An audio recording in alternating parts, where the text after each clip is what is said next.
नमस्कार दोस्तों। आज की कहानी एक हॉन्टेड बस की है। जो कहानी बहुत ही डरावनी होने वाली है। साहिल को ऑफिस से 15 दिनों की छुट्टियां मिलते ही उसने अपनी पत्नी रिया के साथ अपने गांव अजमेर घूमने का प्लान बना लिया और वो दोनों ही अजमेर जाने के लिए बिल्कुल तैयार थे। और उन्होंने जल्दी जल्दी अपनी कार में सभी ज़रूरत का सामान भी रख लिया। लेकिन अचानक उनकी कार स्टार्ट ही नहीं हो रही थी, तो उन्होंने एक मैकेनिक को बुलवा लिया। तभी मैकेनिक ने कहा कि साहब, इस कार को ठीक करने में मुझे 2 दिन लग जाएंगे और इस कार को मुझे अपनी दुकान पर ही लेकर जाना पड़ेगा। इतना सुनते ही साहिल और रिया बहुत ही ज़्यादा दुखी हो गए। लेकिन साहिल ने रिया से कहा कि डार्लिंग, हम अजमेर जरूर जाएंगे, चाहे हमें बस में ही क्यों ना जाना पड़े। इतना कहकर साहिल और रिया ने जल्दी से कार में से अपना सामान निकाला और बस अड्डे पर पहुंचकर अजमेर की बस में बैठ गए। अब वो दोनों बहुत ही ज़्यादा थक चुके थे और वो बस में ही सो गए। तभी बस रात को करीब 9 बजे एक पुराने से ढाबे पर रुकी और जैसे ही साहिल और रिया की आंख खुली तो उन्होंने देखा कि सभी लोग बस में से उतरकर ढाबे पर खाना खाने जा रहे थे। तभी साहिल और रिया ने भी वहां खाना खा लिया और बस में आकर बैठ गए और बाकी सवारी भी बस में बैठ गई। तो जैसे ही ड्राइवर ने बस को स्टार्ट किया तो बस तो स्टार्ट होने का नाम ही नहीं ले रही थी। अब ड्राइवर ने सभी सवारियों से साफ साफ ये कह दिया कि अब ये बस कल ही ठीक हो पाएगी। जिसको रुकना है वो यहीं पर बैठ जाए और जिसको जाना है वो मुझसे बाकी किराया लेकर दूसरी बस में जा सकता है। इतना सुनते ही सभी लोगों ने बस वाले से अपने अपने पैसे ले लिए और तभी अजमेर की एक बस आ गई और सभी लोग उस बस में बैठ गए। लेकिन साहिल और रिया अपना किराया लेने के चक्कर में वहीं रह गए और उनकी अजमेर की बस भी निकल गई। अब उस ढाबे पर खड़े खड़े उनको 11 बज गए और वो पुराना सा ढाबा भी बंद हो रहा था और अंधेरा भी उस दिन कुछ ज़्यादा ही काला लग रहा था। तभी अचानक वहाँ से एक बुजुर्ग से बाबा गुजर रहे थे।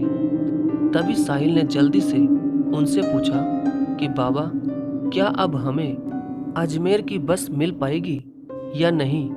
तो बाबा ने अपना चेहरा ऊपर किया तो उनका चेहरा देखकर साहिल और रिया दोनों ही बहुत डर गए, क्योंकि उनका चेहरा देखने में बहुत ज़्यादा अजीब सा ही लग रहा था। लेकिन उन दोनों ने अपने आप को संभालते हुए दोबारा उस बाबा से पूछा कि बाबा, क्या हमें इस समय अजमेर की बस मिल जाएगी।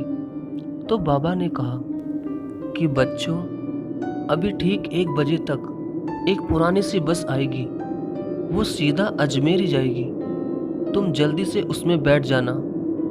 इतना कहकर वो बाबा पता नहीं एक झाड़ियों की तरफ क्यों जा रहा था। तभी रिया डरती हुई अपने पति साहिल से कहती है कि साहिल, मुझे तो बहुत ही ज़्यादा डर लग रहा है।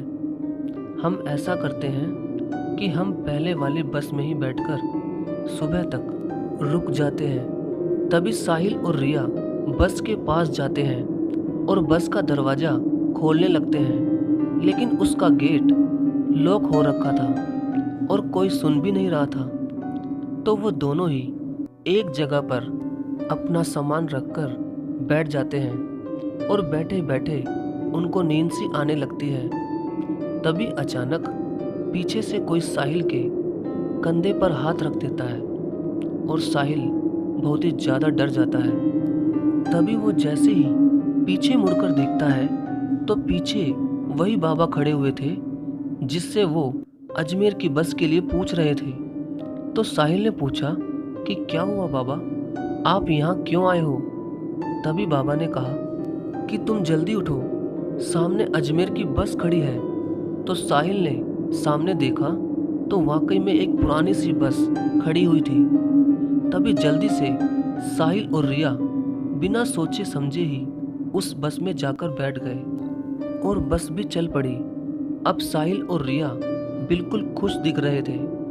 तभी रिया ने अपने बगल में बैठी एक लेडीज से पूछा कि बहन जी, क्या आप भी अजमेर ही जा रही हैं? तो उसने कहा कि पता नहीं मुझे कहाँ जाना है। इस बात से रिया को बड़ा ही अजीब सा ही लगा और उसे थोड़ा डर भी लगा। तो ये बात उसने अपने पति साहिल को भी बताई। तभी साहिल ने अपने आगे बैठे आदमी से पूछा कि भाई, तुम राजस्थान में कहाँ तक जाओगे? लेकिन वो आदमी कुछ भी नहीं बोला।